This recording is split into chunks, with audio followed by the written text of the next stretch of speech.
Welcome back to segment 6 of the retirement of Edward Rowe, the Curious Gypsy.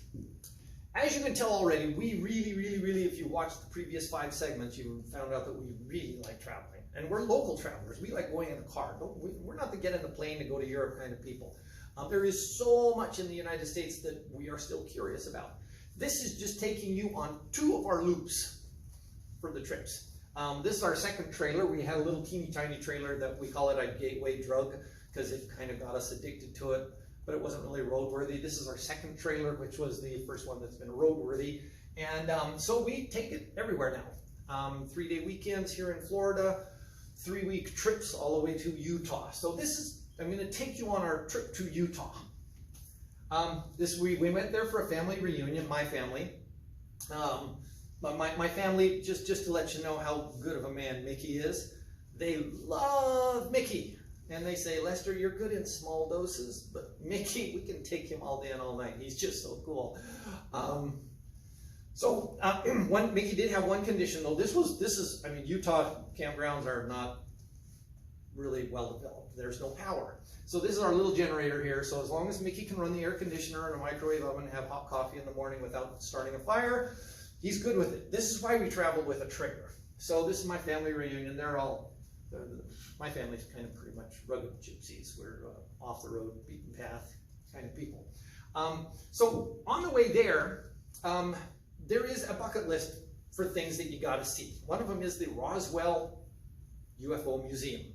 So we went through Boston, went out through New Mexico, and we saw the Roswell Museum. So that one struck off the bucket list. But there's a lot of America that you only see on 2-lane roads. So we didn't stay too much on the interstates. Then we went up to Denver, and this is the way Mickey really would prefer to travel. We have good friends of ours that have a home here, and they have a home back in Denver. Well, I shouldn't say a home. They have a penthouse. This is their balcony, the very top one up there. So we go from staying in a campground and in our little gypsy wagon to staying at the penthouse, and then we go to the next night and we're in that rugged place with no power. And but when you're traveling, if you don't even know what you're going to see before you get there, we had no clue that we were going to see the home of the unsinkable Molly Brown. So now I've got a connection in my U.S. history class that I can talk about UFOs in Roswell, New Mexico, and I can talk about Molly Brown, who was on the Titanic, and I can talk about the Lincoln Highway. I mean, there is more than just Route 66 in the United States. When they were building highways, they built Route 66, yes, but they also built the Dixie Highway, which comes right down here in our own neighborhood. And they built the Lincoln Highway, which goes through Wyoming and pretty much follows the Mormon Trail for all intents and purposes. You see Lincoln's Head, and then you see a Mormon Trail monument, and then you see another. But yeah, this is the kind of stuff. And then on the way back, if you don't stay on the interstates, you find out, hey, we're coming up on this place called Dodge, Kansas, Dodge City. And Mickey goes, the Dodge City? And we go, I don't know. So we pull off the highway, and lo and behold, we find Boot Hill Cemetery, where the prostitutes have names on their graves, and everybody else, all of the other men who died there, nobody knew who they were because they were just cowboys that were up from Texas, and they got drunk and got in a gunfight and got shot. But they really memorialized the prostitutes in Boot Hill Cemetery. Their stories are told very well. So yeah, that happened by accident.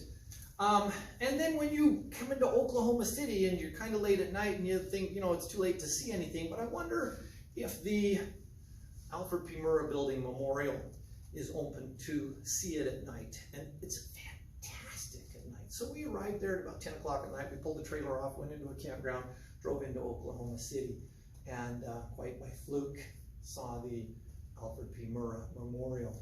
And once again, I'm a U.S. history teacher, but this is my curiosity. This is Mickey's curiosity. And this was not planned for. And also, who can go through Little Rock, Arkansas without seeing 2 things? Number 1, the Bill Clinton Presidential Library, number 42. And what school teacher would not want his picture taken in front of Little Rock High School?